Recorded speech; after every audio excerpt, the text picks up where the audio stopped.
Mount Helena is the place. It's east of Perth, about an hour's drive out in the country, and they hold the meetings in a big farmhouse.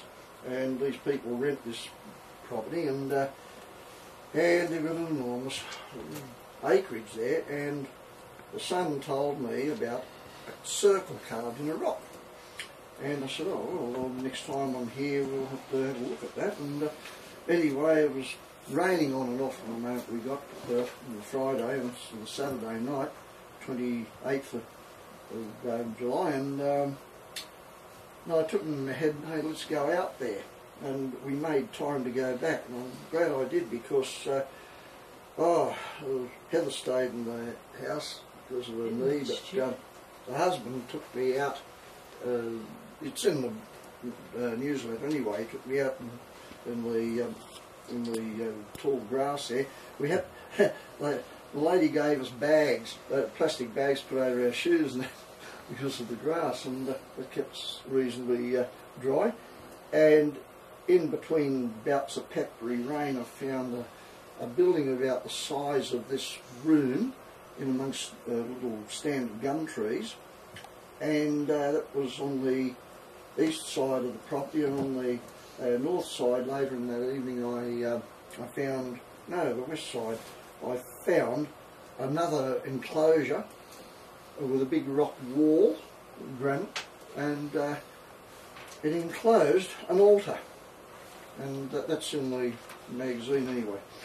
And I also found a big rock that said that this was the city of something or other, Mousa.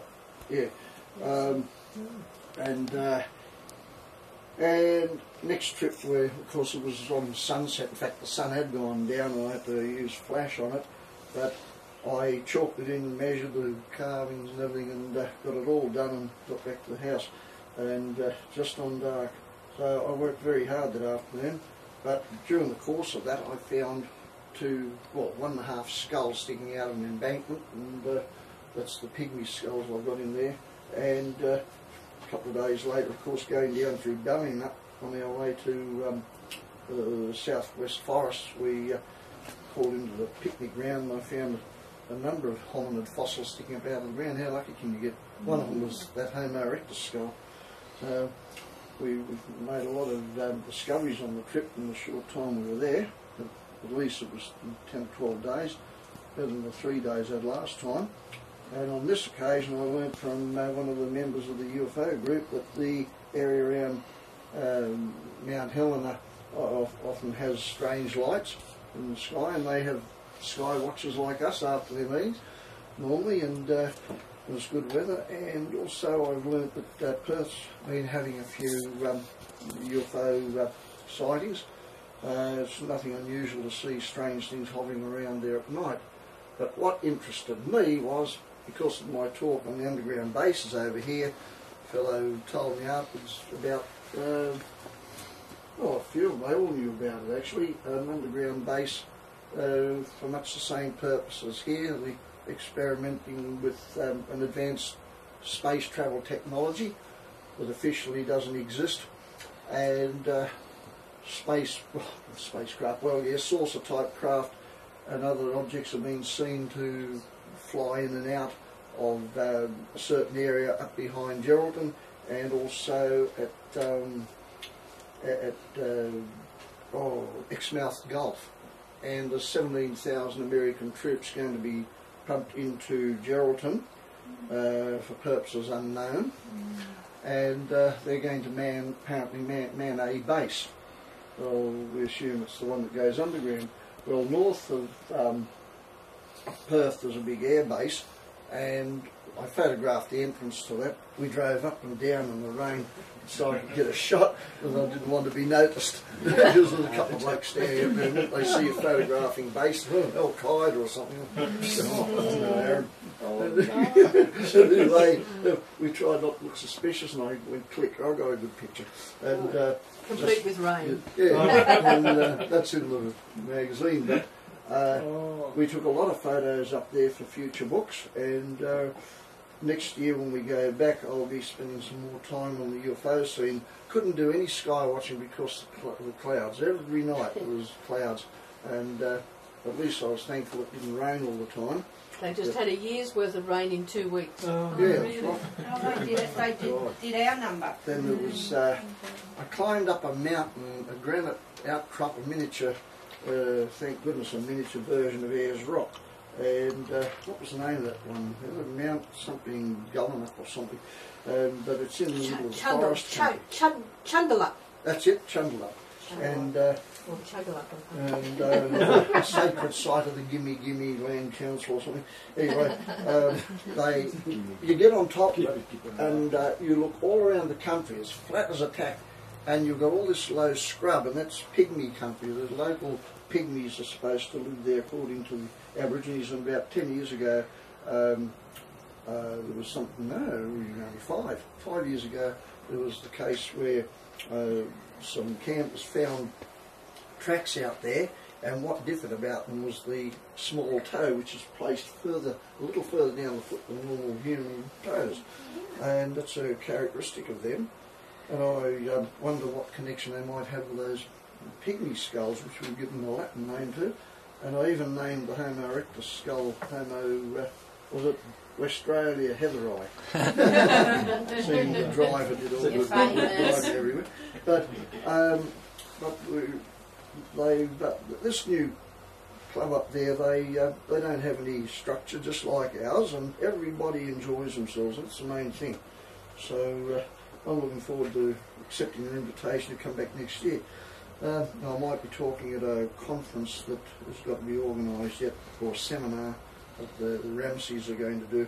They run Ghost Radio, Leah and John, and they interview people all over the country, and they're on Heather and my side. And in fact, John, before, he's an American, he came out here years ago, but he said for 20 years he'd heard nothing but about this Rex Gilroy in America, and he always wanted to meet me. When he got out here, Leah said the first thing he asked is, where do I find Rex Gilroy? And so, it's interesting to know I'm known over there.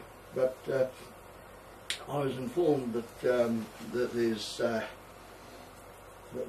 another phenomenon up in the Gosford area. Of course, for years people have claimed to see UFOs going in or coming out of the ocean, offshore, and particularly in the areas where we now know there's underground submarine bases, or underwater I should say. Well, the same phenomenon is off Exmouth Gulf and somewhere near Geraldton, I hear. So that's something to investigate, and I'll keep that in mind and put back in my plans to put out a sequel of the Blue Mountains Triangle just yet, so I can learn about it, because the next book will be about all the bases. There's another base beneath Kalgoorlie. There's a lot of UFO sightings at Kalgoorlie, and there was only one about a couple of months before. We got talking to what was he? Wasn't Ceylonese? He was a Bhutanese. Yeah, he told me that there was a craft hovered over Kalgoorlie for about half an hour, and everybody's looking at it. Nobody in authority took any notice. That'd be right. It was strange. Yeah, they did. Did anyone take a photo? Well, I don't know, but certainly there's things happening over there, and it's good to hear that there's a lot of activity there, but always in the vicinity of underground activity, operations rather. And the one at Exmouth Gulf, I believe, is supposed to go down 50 levels. Somehow all this news always leaks through. And I got a phone call just the other day there from a fellow who got on the phone to me from up near Newcastle. He's always ordering our books, an old chap, and he rang me up separate of this and said that there was a flying silver saucer type craft seen flying over the Golden River, which is somewhere northeast of the Mudgee area. And he even gave me the date. It was Wednesday, 1st of August, and that was about 5 p.m. He said the object was reported seen by Mr. Stanley Bell, who was entering the property at the time. As he left his car to open the property gate, he looked up and he saw this object from 100 feet or so. Well, it was 100 feet in width, and a saucer type shape, and it zoomed high over the hills and was heading southeast.